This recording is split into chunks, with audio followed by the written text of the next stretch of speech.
sekarang kita masuk kepada hukum yang kedua, yaitu hukum perbandingan tetap atau biasa disebut dengan hukum Proust. Nah, hukum ini dikemukakan oleh Joseph Louis Proust, ya. Nah, hukum ini menyatakan bahwa perbandingan massa unsur-unsur dalam setiap senyawa adalah tertentu dan selalu tetap.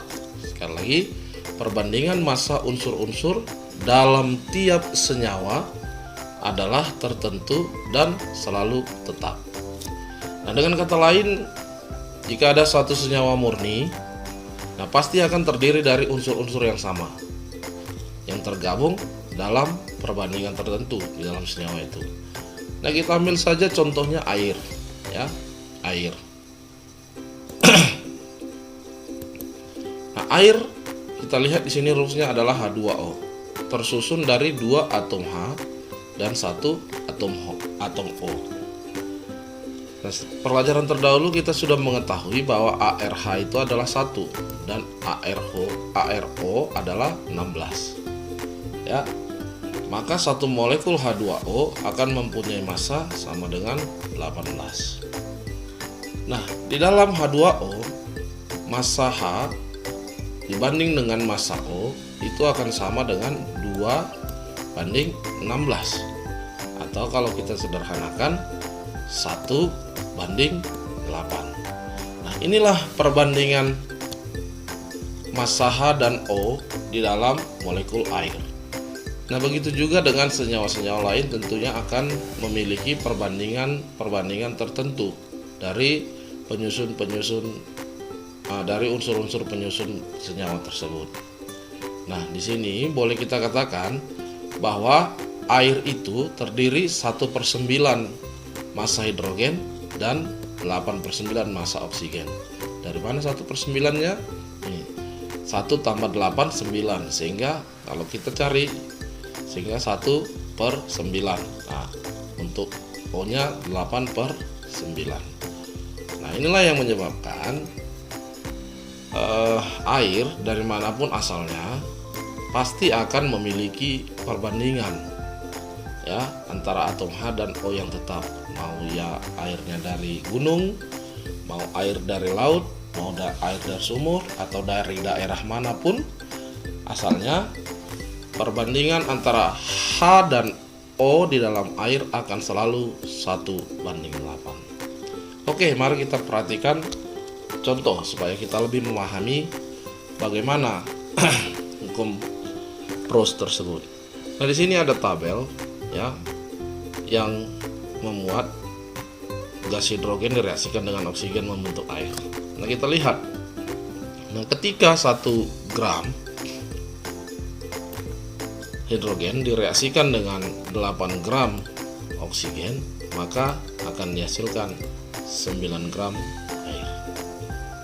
Nah, perbandingannya 1:8, massa senyawanya 9.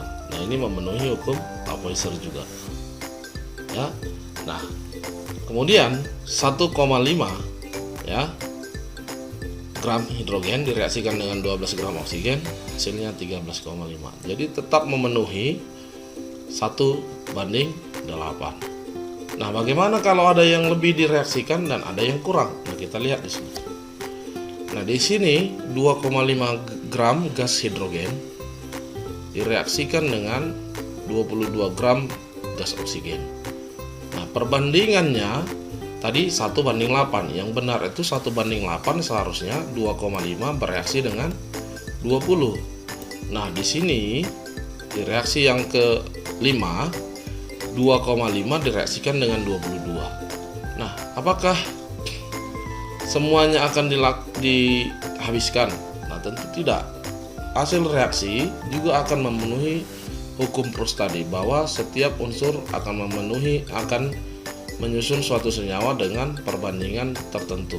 Nah, dalam hal ini hidrogen dan oksigen 1:8. Nah, ketika direaksikan 2,5 dan direaksikan 22, maka yang terbentuk akan tetap 22,5 dan disisakan oksigennya sebanyak 2 gram ya. Nah, sebaliknya begitu juga, begitu hidrogen direaksikan berlebih ya, dia akan juga memenuhi hukum Proust bahwa tidak boleh lari dari perbandingan 1:8. Nah, ketika direaksikan 20 ya, maka hidrogennya harus direaksikan sebanyak 2,5. Sehingga di sini terbentuk 22,5 gram H2O dan oksigennya bersisa 2,5 ya. Nah, sisanya nampak di sini 2,5. Ya, ini. Oke. Jadi demikianlah perbandingan itu harus selalu tetap, berapa banyak pun unsur yang direaksikan. Nah, dalam soal hukum Proust ini juga biasanya akan ditanyakan. Nah, di sini ada contoh soal perbandingan massa karbon ini dalam massa oksigen dan massa oksigen dalam senyawa karbon dioksida adalah 3:8. Nah, pertanyaannya, berapa gram karbon yang dapat bereaksi dengan 24 gram oksigen, berapa persen massa karbon dan oksigen dalam senyawa tersebut. Nah, penyelesaiannya yang pertama tadi sudah dikasih tahu bahwa massa C banding massa O sama dengan 3:8. Nah, sehingga dapat ditulis ya, massa C per massa O sama dengan 3/8. Massa C yang ditanya, massa O 24. Berarti massa C per 24 sama dengan 3/8 ya.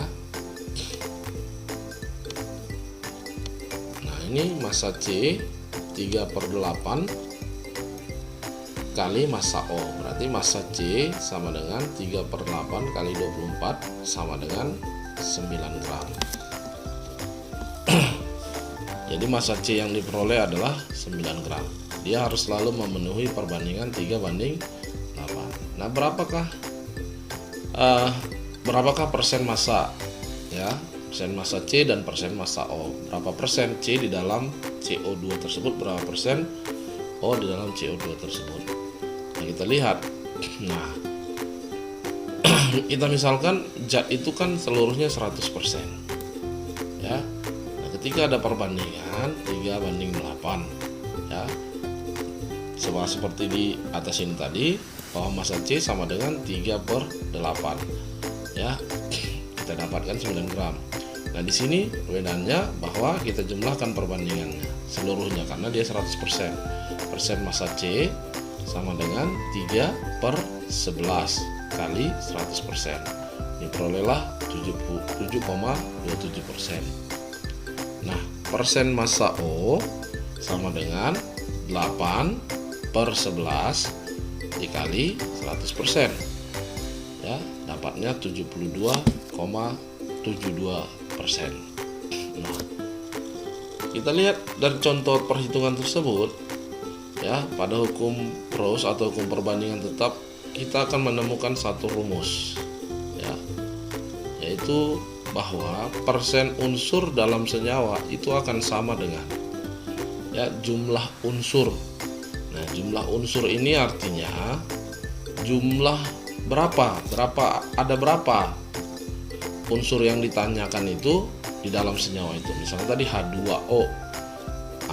Unsur H ada 2 dan O ada 1. Maka ketika persen massa unsur H dalam H2O, maka ini jumlah unsur H berarti 2 dikali dengan ARH ya, dibagi dengan MR. MR berarti MR H2O kalau dia H2O dikali 100%.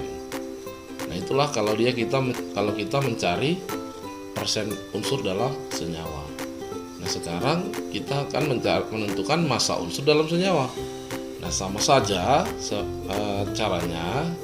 Ketika ditanyakan massa unsur dalam senyawa, berarti jumlah unsurnya dikali dengan massa atom relatifnya dibagi dengan MR dikali massa total senyawanya.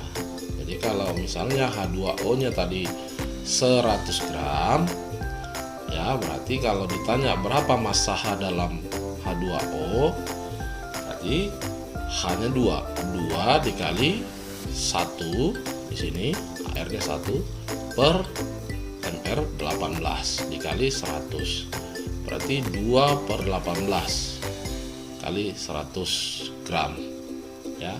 Nah, itulah rumus yang didapatkan dari hukum Proust. Mudah-mudahan rumus ini bisa kita ingat, karena ini akan digunakan seterusnya ketika ada soal-soal yang berhubungan dengan perhitungan kimia.